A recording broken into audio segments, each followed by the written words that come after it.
नमस्कार, मी रेश्मा जाधव हे 9 news express मध्ये तुमचं मनापूर्वक स्वागत करते। आज आपण इथे या कॉलेजला आलेला आहे। या व्यक्तीचं म्हणणं काय आहे आपण जाणून घेऊया।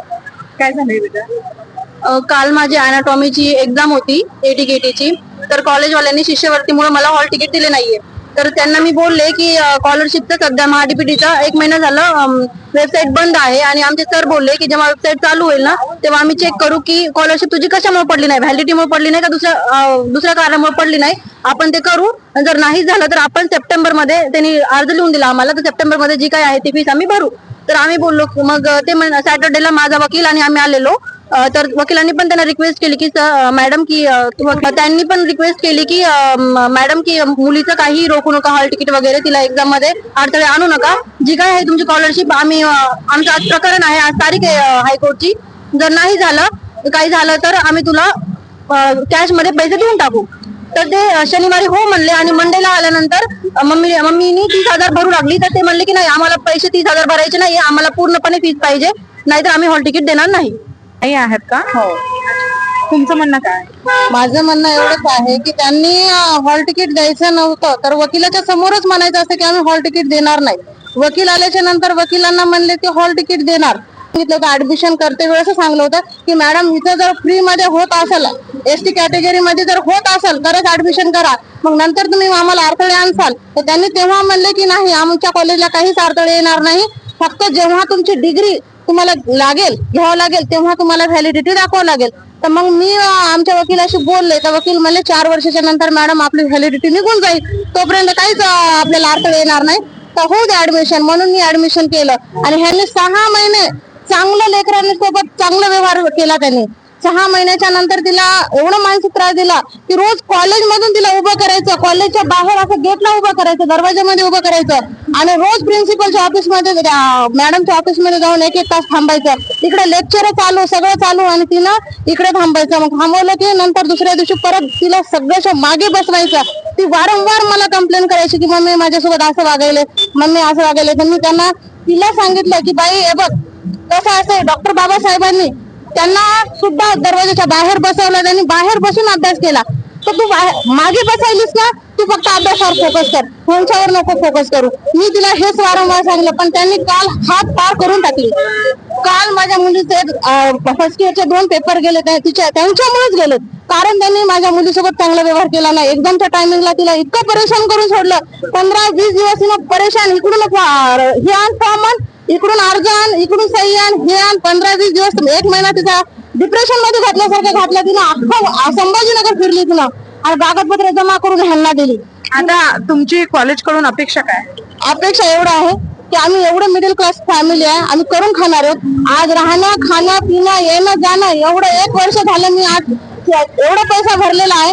यांनी एका हॉल तिकीट साठी त्यांनी माझ्या लेकराचं 1 वर्षाचं नुकसान भरपाई करून द्यायचं आणि माझ्या लेकरांचं ऍडमिशन चांगल्या पद्धतीनं करायचं आणि चांगल्या पद्धतीने माझ्या लेकराला शिकवलं गेलं पाहिजे, दुजाभाव केला नाही पाहिजे, जातीवाद केला नाही पाहिजे, ही माझी अपेक्षा आहे।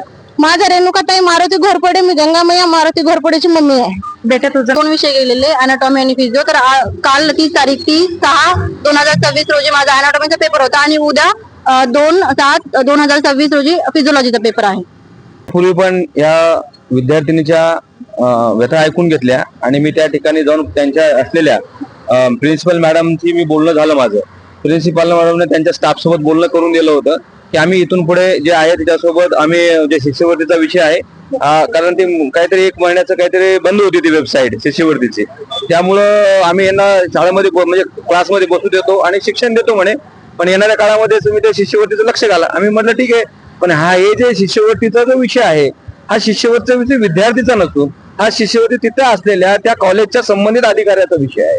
कारण त्यांनी डॉक्युमेंट पूर्तता केल्यानंतर त्यांनी पाठपुरावा करून घेणे, शिष्यवृत्ती करणे हे विद्यार्थ्याने कागदपत्र देणे आणि बाकीची जी प्रोसेस आहे ती कॉलेजची आहे, ती कॉलेजने करायला पाहिजे।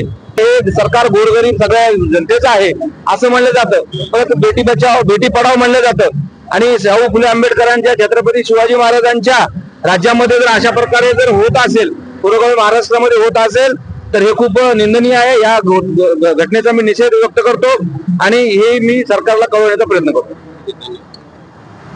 आम्ही एवढं नवरा बायको रात्रंदिवस कष्ट करतो,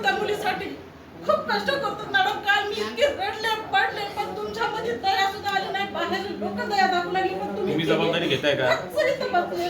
तिचा पेपर बुडाला याची जबाबदारी घेताय का तुम्ही? मला ह्यांच्याकडून जबाबदारी हा? घ्यायची. तरी काय बोलणार? एवढं लेकरांना सर, माझ्या लेकराला 6 महिने फक्त ह्यांनी चांगली ट्रीटमेंट दिली, सगळ्याच्या मागे बसवत होत्या आणि सगळे तोंड वाकडे करत होते. ह्या इतक्या निर्लज्ज ह्या मॅडम शिक्षक हे म्हणतात ना, देवी म्हणतात ना, शिक्षक ह्या मेन म्हणजे ह्या तिघींवर ऍक्शन घ्यायची, नंतर ती प्रिन्सिपल कोण आहे ते बघायची. कारण ह्या तिघी पेन आहेत, ह्या तिघींना मुलीला माझ्या लय डिप्रेशन मध्ये पाठवलेलं आहे. गोरगरीब पोरांचे स्कॉलरशिप खाऊ लागला तो. लाज वाटायला पाहिजे ना त्याला थोडीशी. त्यांना माझ्या लेकरांहून जास्त वेळ येणार आहे तिघी. लाज वाटायला पाहिजे थोडीशी त्याला. माझ्या गोरगरीब लेकरांचा हे करू लागला सगळं तुम्ही सांग. तुमच्या तिघींच्या लेकरावर, माझ्या लेकरांहून जास्त. ही पद्धत नाही कॉलेज चालवण्याची. कालपासून मी माझं लेकरू हे हॉल तिकीट मी घेऊन चाललोय. आम्ही हिंडायलो.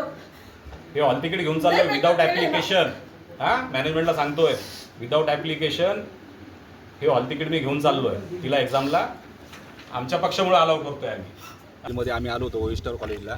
इथे काल एक मुलीचा पेपर होता, त्या मुलीला नाही का त्यांनी एक्झामला बसू दिलं नाही, हॉल तिकीट दिलं नाही. आम्ही त्यांना आज जाब विचारलेला आहे. त्यांनी या हॉल तिकीट न देण्याची जबाबदारी काही स्वीकारलेली नाही, पण येणाऱ्या काही दिवसांमध्ये आम्ही त्यांना या गोष्टीचं उत्तर 100% देणार आहे. तिकीट देऊन उद्याच्या परीक्षेला बसून देण्यासाठी आम्ही त्याच्या पाठीमागं महाराष्ट्र नवनिर्माण विद्यार्थी सेना व आम्ही साहेब ठाकरे, राजसाहेब ठाकरे आणि त्यांची टीम पूर्ण त्यांच्या पाठीशी उभा आहे.